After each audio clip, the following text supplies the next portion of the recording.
अस्सलाम वालेकुम नाजरीन, आइए देखते हैं आज का ये खबरनामा।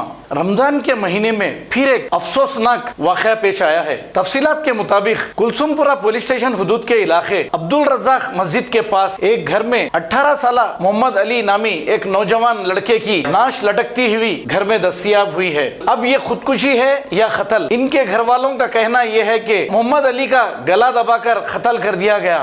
पुलिस को जैसे ही इत्तला मिली, पुलिस एक केस दर्ज करते हुए तहकीकात का आगाज किया है और 2 लोगों को अपनी हिरासत में लिया है जिन पर शक है। अब ये कत्ल है या खुदकुशी है, पुलिस की तहकीकात के बाद ही पता चलेगा। आइए देखते हैं ये report.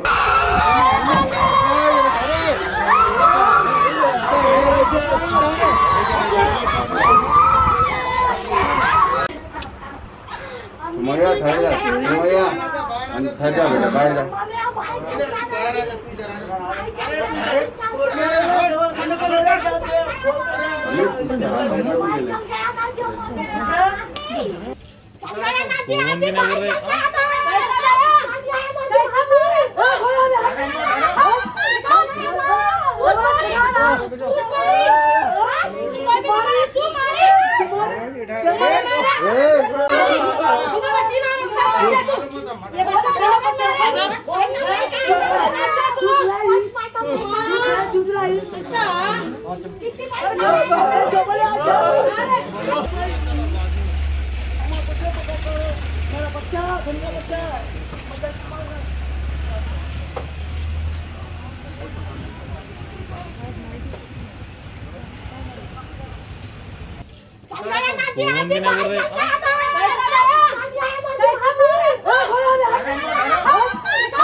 Every child's success story starts here, like a multifaceted diamond.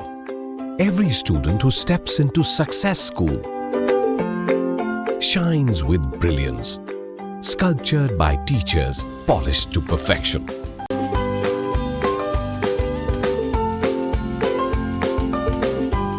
अगर हमारी न्यूज़ आपको पसंद आई है तो सबसे पहले शेयर कीजिए, लाइक कीजिए, फिर ख़ास तौर पे हमारी रिक्वेस्ट ये है कि सब्सक्राइब करना ना भूलें। 7H न्यूज़, आपकी आवाज़।